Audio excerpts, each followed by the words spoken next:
Tiago capítulo 4. Tiago capítulo 4, sobre o tema Muitos Senhores. Agora, aqueles que já têm acompanhado os estudos aqui sabem que esses muitos senhores, na verdade, é um senhor só, é o diabo. O diabo, ele se apresenta com vários senhorios. Ele se apresenta como o senhor da guerra. E ele usa para isso os nossos desejos do coração, nossa cobiça, nossa inveja.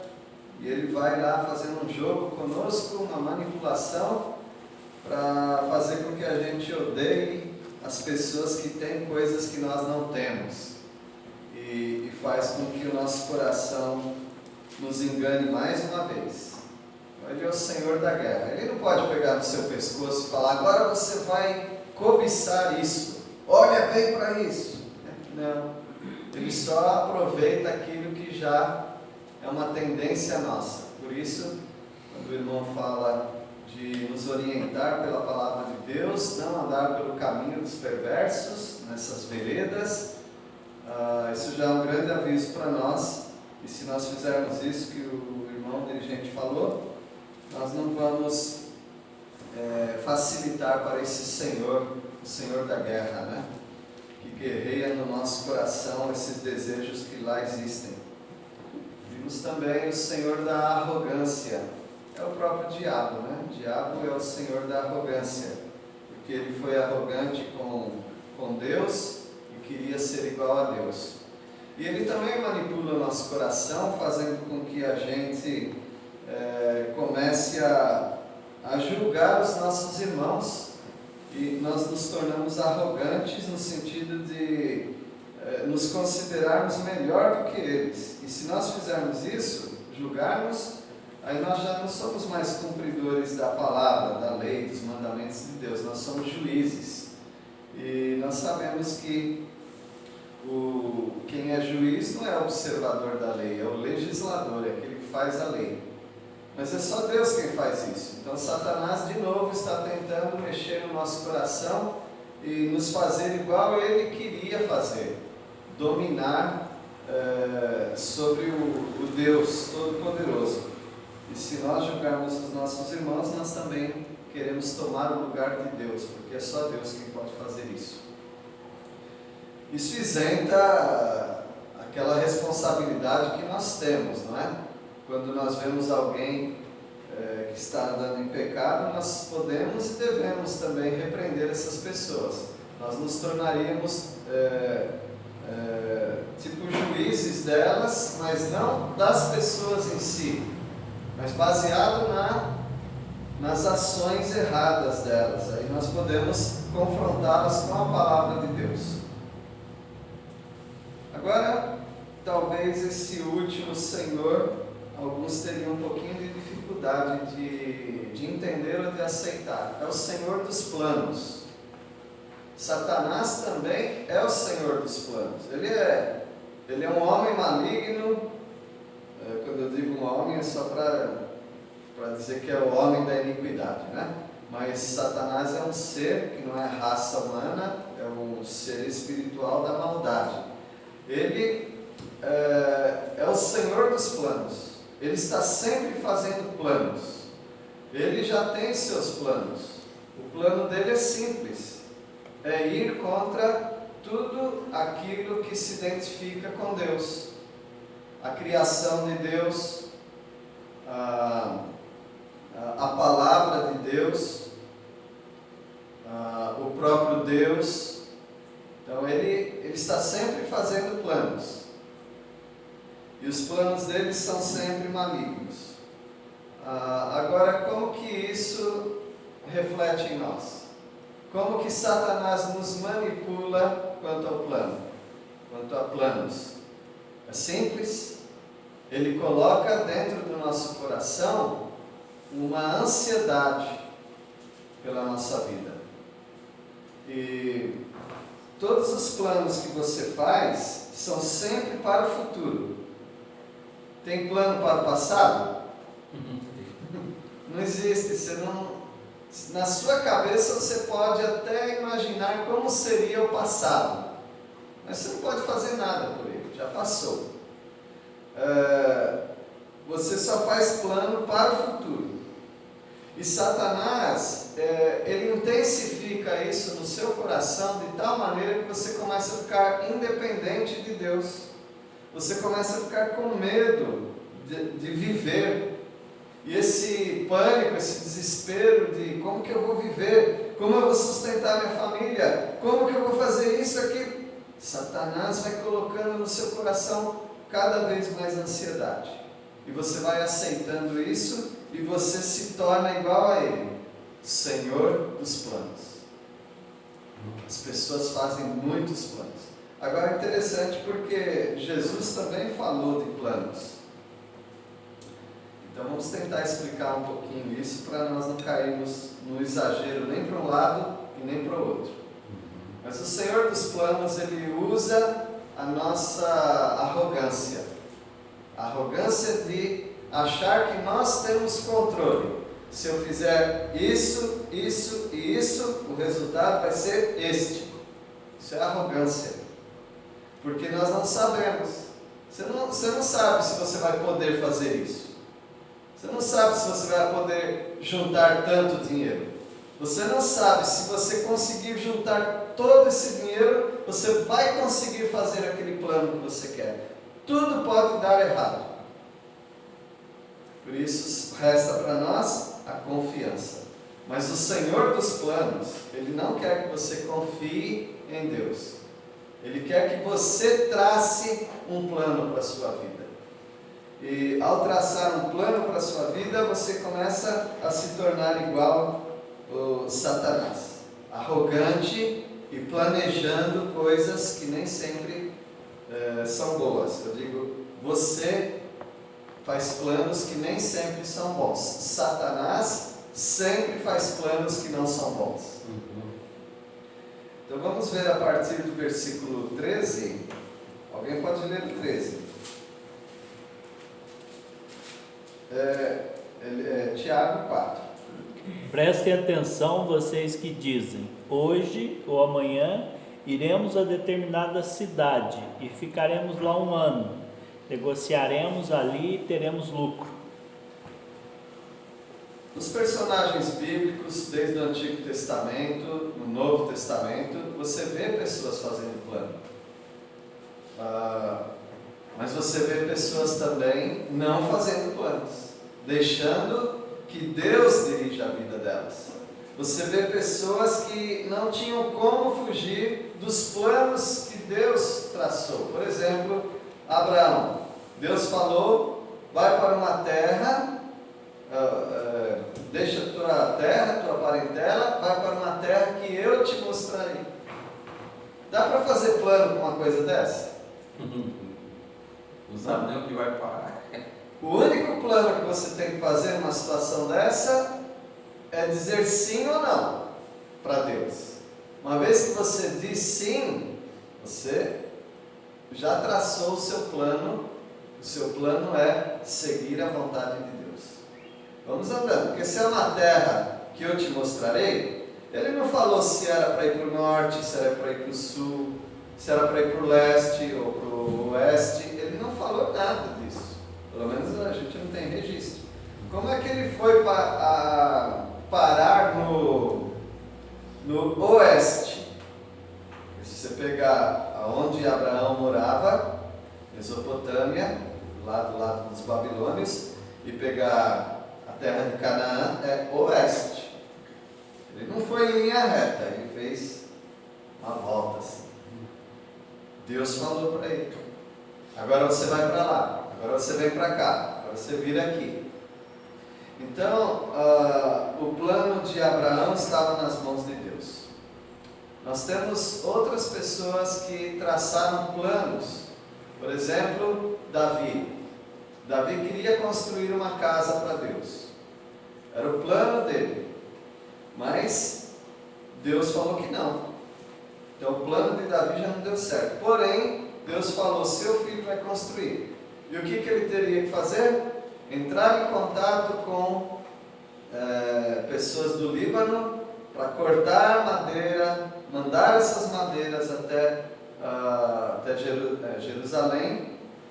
Então era planos, ele fez planos. Então Deus deixa fazer planos, mas é sempre debaixo da direção dele. Neemias. Vocês lembram que Neemias estava triste, como copeiro do rei? Aí o rei pergunta o que é. Ele falou: a terra lá dos meus pais, a terra está destruída, os muros caídos e tudo mais. Aí o rei deu a liberdade para ele fazer aquela viagem. E ele fez a viagem, ele fez planos. Ele respondeu tudo para o rei, o que ele precisava para aquilo. Mas você sempre vai notar que ele orou ao Deus do céu. Então é diferente. Jesus falou que quem vai construir uma torre, primeiro tem que sentar e fazer as contas, para ver se terá condições de construir aquela torre. Isso não são planos? São planos. Nós podemos fazer planos debaixo da vontade de Deus. Deixar que Deus dirija os nossos planos. Como é que surgem os planos? Eu não sei. Às vezes a gente tem algum projeto que a gente realizou, depois a gente tenta lembrar como é que começou isso. Eu não lembro mais como começou, mas pode ter certeza que quando Deus quer que você faça alguma coisa, Ele acende uma luzinha lá na sua mente. E surge isso. Uma vez eu estava com a minha esposa, caminhando, conversando com ela e falando dos meus sogros, dos pais dela. E então, o que a gente poderia fazer sobre isso? Daí começou, nessa conversa, surgir ideias. Eu não vou contar tudo o que aconteceu, mas cada vez que a gente conversava, vinha uma nova luz. Lâmpada para os meus pés é a tua palavra e luz para os meus caminhos. Amém. Começou a abrir de uma tal maneira e tudo ia se esclarecendo, sem forçar a barra, sem ficar teimando com uma coisa, mas deixando nas mãos de Deus. Então há uma diferença entre Deus colocar um projeto no seu coração e você começar a forçar a barra com projetos que você quer.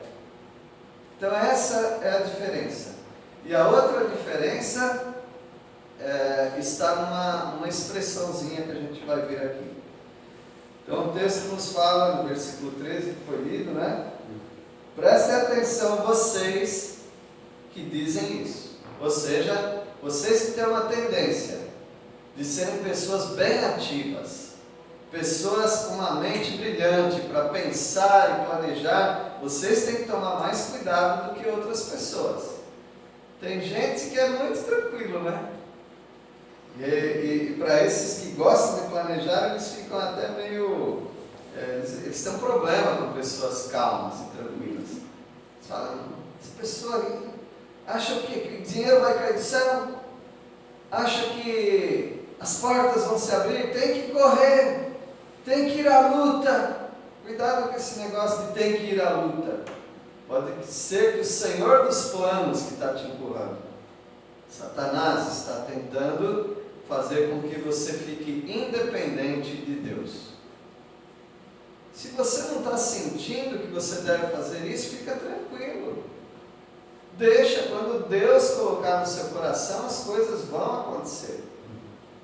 Às vezes você luta com uma coisa e planeja e não dá certo, mas quando Deus coloca no seu coração, aí tudo vai se abrindo para você.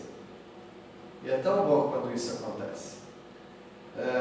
Então, se você falar hoje, amanhã, vamos para a cidade tal, lá nós vamos passar, antigamente era um ano, né? Hoje não precisa, você faz um bate-volta em São Paulo, você passa alguns dias para resolver algumas coisas, aí nós vamos negociar, nós vamos ter lucro. Calma lá, pode dar tudo errado. A roda da carroça pode quebrar. E você não achar as coisas mínimas para você chegar até aquele local.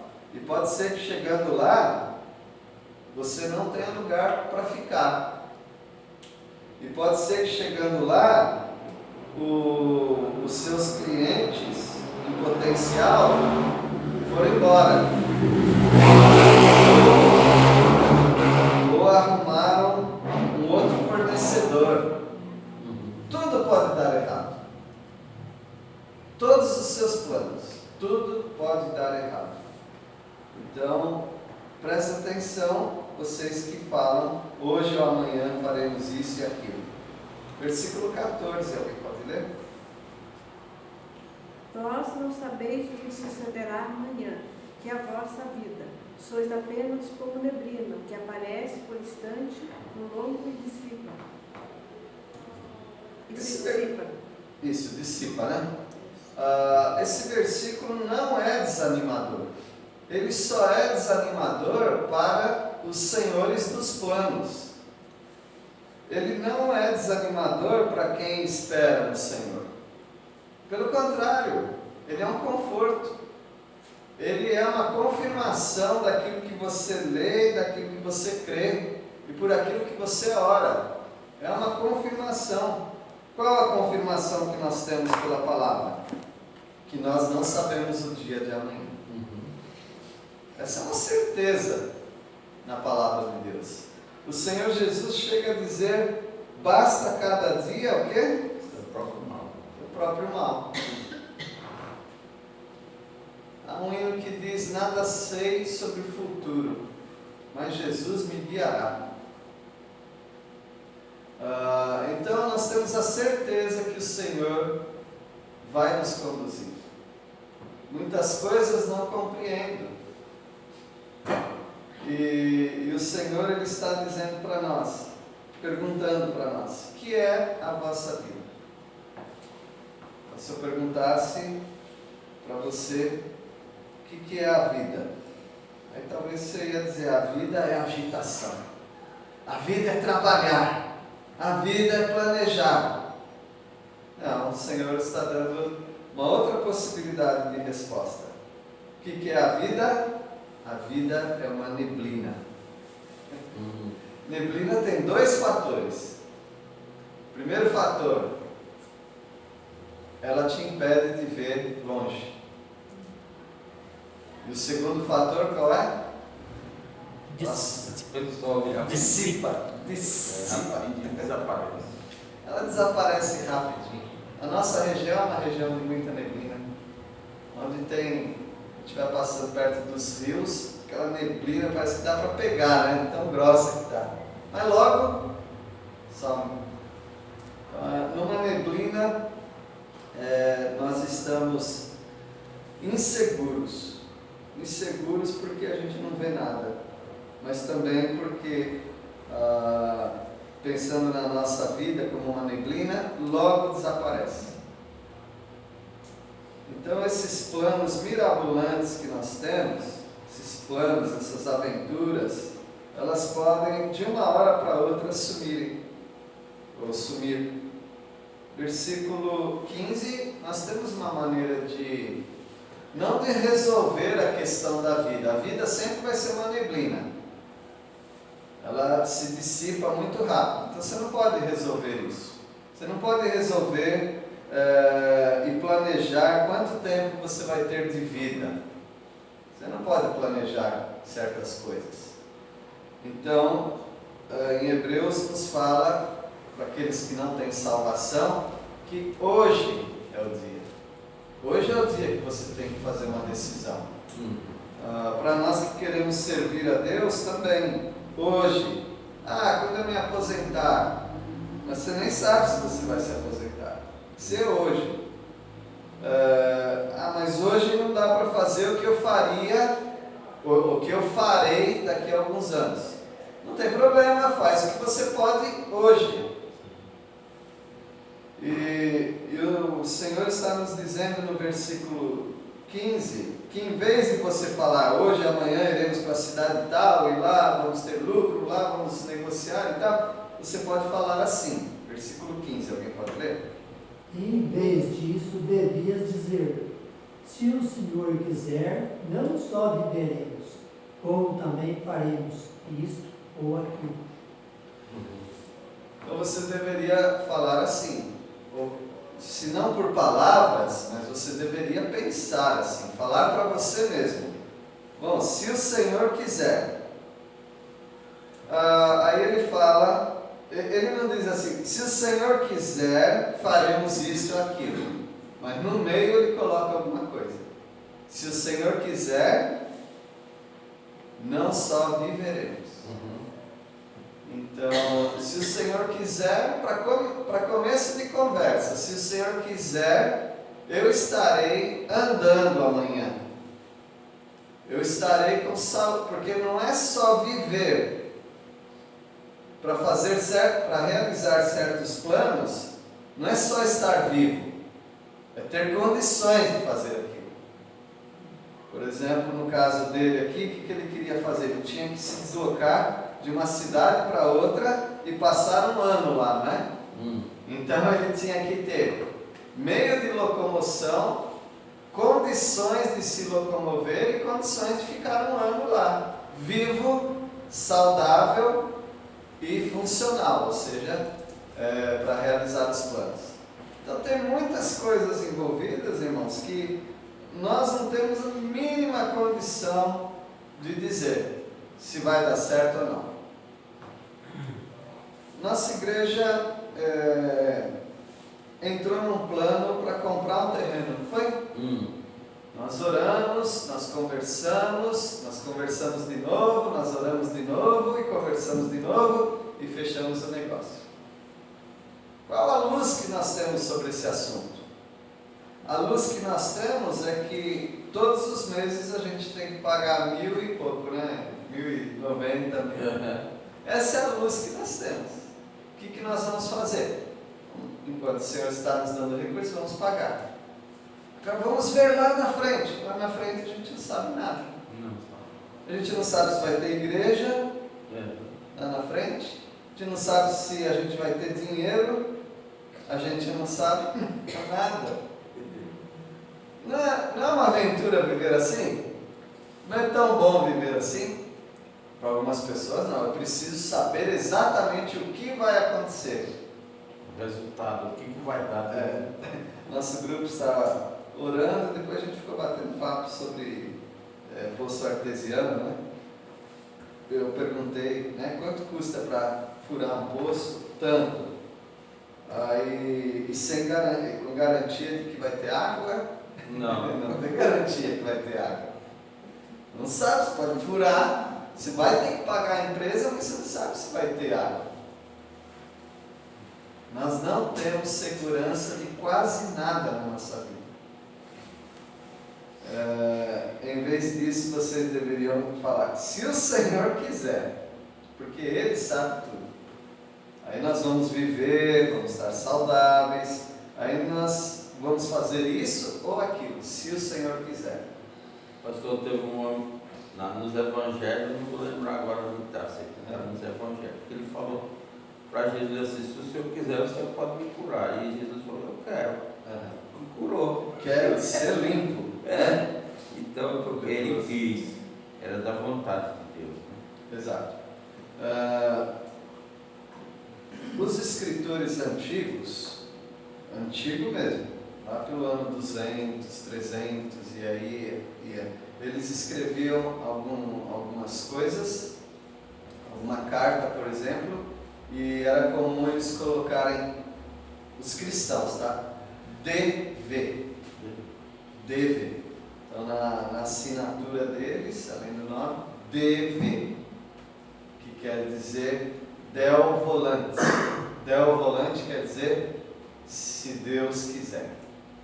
Então eles acostumaram a escrever se Deus quiser. Hoje a gente vê pessoas falando, se Deus quiser, se Deus quiser. Até incrédulos falam, se Deus quiser. Mas virou quase que um chavão, né? Se Deus quiser. Não está errado você usar as palavras, porque são exatamente as palavras da Bíblia. Se o Senhor quiser, ou se Deus quiser.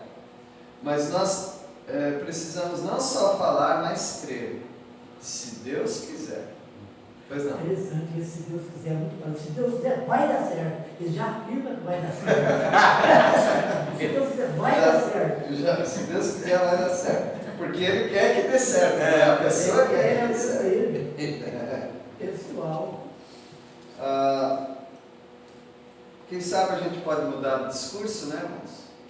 O nosso discurso, o nosso coração, nós podemos mudar. Em vez de fazer esse ou aquele plano, nós podemos primeiro orar a Deus e falar, se Deus quiser, se o Senhor quiser, isso vai acontecer, mas é só se Ele quiser.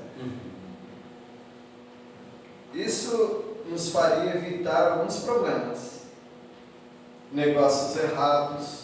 Sempre a gente pensa em negócios, né? Porque a nossa vida é muito cercada de negócios. Uma palavra errada que a gente falou para alguém, se nós colocássemos em oração e também tendo isso no coração, essa voluntariedade de aceitar a vontade de Deus, nós seríamos muito mais felizes até, né? Não seríamos tão tristes e frustrados com as coisas. Por que você está tão triste e frustrado? Porque não deu certo isso, não deu aquilo? Mas você não orou? Você não esperou a vontade de Deus? Pois é, Deus respondeu dessa maneira. Por que você está triste? Então é uma tendência nossa, porque nós queremos ter o controle das coisas. Todos nós temos um controle de caixa, de despesas, né? De entradas, de saídas, está tudo controladinho, mas pode dar tudo errado, uma hora para outra. Eu estava, a gente às vezes comentando, né, sobre uma gripe. Hoje em dia uma gripe custa R$200. Brincando, uma gripe custa R$200. A mais fraca. Agora, você imagina se numa casa tem 3, 4 pessoas e todo mundo fica doente? Um remedinho aqui, outro ali, tudo custa. Hoje na farmácia, a gente falava, a gente ia na farmácia, olha meu ouvido, olha minha garganta, o farmacêutico vai lá, olha, toma esse aqui, ó, um antibiótico. Até hoje não. Você vai, se você for, precisa de antibiótico. Então, vende aí, eu não posso vender. Você tem que ir ao médico. E se não conseguir um médico, aí você tem que pagar. Então, todo aquele seu orçamento, aquele seu plano pode ir embora de uma hora para outra. Por isso, se Deus quiser, se não pegar nenhuma gripe, se não pegar nenhuma doença, não precisar fazer um exame, não tiver gastos extra com isso, com aquilo. Mas, meus irmãos, se nós estamos debaixo da proteção do Senhor, Ele promete que vai cuidar de nós. Em Hebreus 13 fala isso. Que o Senhor prometeu que nunca vai nos abandonar. Salmo que fala, aquele que habita no esconderijo do Altíssimo e descansa à sombra do Onipotente. Aí ele diz que coloca as asas dele sobre nós. Ele nos protege, Ele cuida de nós. Então essa confiança que nós temos, ela evita de nós darmos armas para o Senhor dos planos. Porque não se engane, não é ingênua a situação, é para você. Você cair em certas situações, em certas armadilhas, você foi ingênuo, mas pode ter certeza que quem armou toda aquela situação para você, ele não é nada ingênuo, é o Senhor dos planos, é o diabo. O diabo é que está manipulando os nossos desejos com a nossa arrogância e com o nosso desejo de ter o controle da situação. Ele vai conduzindo tudo para colocar aquela armadilha para nós. Como é que eu escapo disso, sendo que eu não sei o futuro? Eu não sei que aquela decisão ia me custar tanto. Como é que eu faço? Eu me coloco debaixo da proteção do Senhor, sempre me submetendo ao Senhor. E se o Senhor não te dá paz, não faça. Porque a palavra de Deus diz em Colossenses, seja a paz de Cristo o árbitro nos vossos corações. O árbitro é aquele que dirige, é o juiz, né? Ele fala o que você pode fazer e o que você não pode. Versículo 16 agora. Porém, vocês são orgulhosos e vivem se gabando. Todo esse orgulho é mau. Então, podemos falar que o diabo é o senhor dos planos? Podemos sim, porque ele está dizendo, agora, entretanto, ou seja, ele está ligando a essa ideia de você querer ir para tal cidade, fazer lucro e tudo mais. Vocês têm arrogantes pretensões, ou seja, são planos arrogantes. E você sabe que esse plano, toda jactância, ou seja, toda arrogância semelhante a essa de fazer planos, é maligna. Agora, quem que é o maligno? É o diabo. Então, o diabo está querendo se intrometer nos nossos planos. Muito cuidado com isso, porque às vezes um plano que você tem não tem nada de Deus, é todo maligno, é o diabo querendo armar uma cilada. Eu ia falar arapuca, né? Também serve. Arapuca. Versículo 17.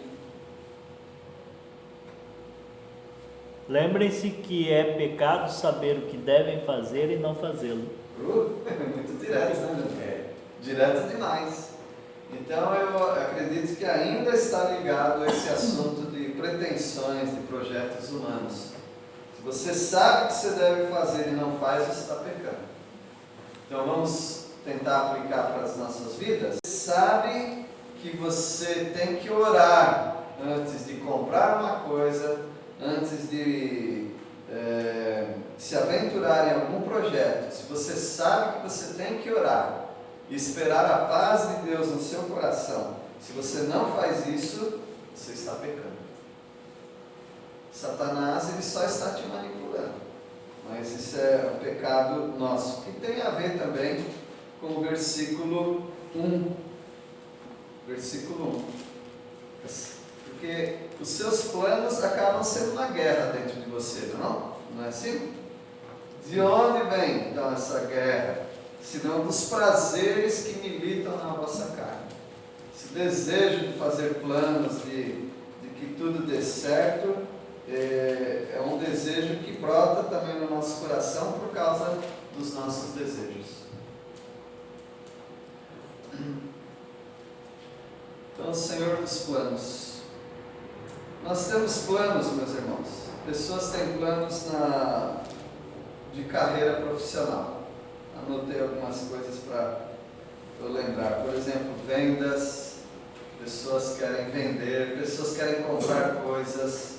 Às vezes está em promoção. Às vezes ele quer fazer um estudo. Acho que eu vou fazer esse estudo, vou pagar esse curso aqui. Mas às vezes tem planos que não envolvem coisas tão físicas. Às vezes tem planos por reconhecimento. Tem pessoas que precisam de reconhecimento, então elas fazem alguns planos. O que elas fazem? Elas começam a cuidar do físico, da saúde, para ficar mais apresentável para alguém. Então, em si, essas coisas não são erradas. Mas às vezes pessoas estão fazendo planos para impressionar alguém. Talvez mudar de roupas, né? Investir mais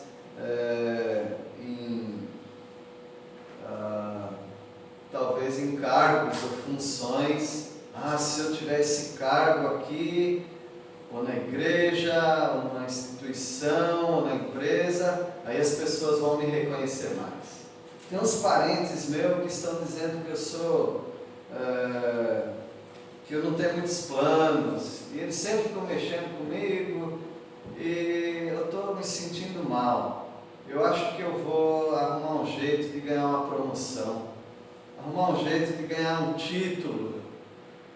E aí você começa a se esforçar por isso, para impressionar pessoas. São planos malignos. Só faz aquilo que Deus mandar você fazer. Se é para impressionar as pessoas, você já está no caminho errado. E às vezes tem planos ministeriais. Um pastor pode ter planos. Eu quero que a minha igreja cresça. Preciso montar algum projeto, algum plano para a igreja crescer. Para que a igreja crescer mesmo? Por que você quer que a igreja cresça? Quais são os seus interesses para a igreja crescer? Sempre fazer perguntas, né? Talvez eu quero até plantar uma igreja em outro lugar. Por que você quer fazer isso? Então, até os planos em coisas santas, coisas boas, a gente tem que pensar muito. Então, às vezes a gente lida com jovens em ministério há muitos anos e a gente sempre faz pergunta. Então, às vezes eu estou pensando isso. Por que você está pensando isso? De onde que veio essa ideia? Por que este trabalho especificamente? Você viu alguém, gostou daquilo, o que é? Por quê?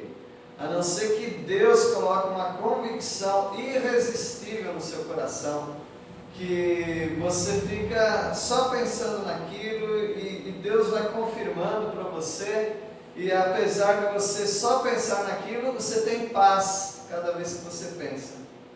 Então talvez seja uma direção que realmente Deus quer. E algumas coisas que nós não sabemos, o tempo vai responder muitas coisas. Hoje eu não posso dizer para você, né? Mas daqui a alguns anos a gente conversa de novo. Porque algumas pessoas falam, eu quero isso mesmo, é isso para a minha vida. Depois logo desaparece, como uma neblina também, né? Mas tem pessoas que não falam muito dos seus planos. Mas ela entra num projeto e vai naquilo e fica vários anos. Aí você só pode dizer, tem a mão de Deus aí. Deus abençoe os irmãos. Vamos tomar muito cuidado, não são 3 senhores, é um Senhor só. O Senhor da guerra, no nosso coração, Ele usa a nossa cobiça. O Senhor da arrogância, Ele começa a jogar um contra o outro, para ser juiz um do outro. E o Senhor dos planos, começa a colocar vários projetos no nosso coração e começa a manipular isso nas nossas vidas. Não são 3 senhores, é um Senhor só que se apresenta como 3 senhores, mas é sempre o diabo que quer derrotar as nossas vidas. Então o capítulo 4 é um capítulo bem profundo para nós em Tiago. Que Deus os abençoe. Vamos orar. Agradecemos, ó Pai, porque nós podemos descansar no Senhor completamente. Saber que o Senhor tem o melhor para as nossas vidas. Ajuda-nos, ó Pai, a nos aquietar. Saber que o Senhor é Deus e que o Senhor se levantará para nos abençoar, para tirar todos os obstáculos do caminho e nos confirmar os projetos que o Senhor tem para as nossas vidas. Queremos sempre confiar no Senhor. E agradecemos pela Tua palavra em nome de Jesus. Amém. Amém.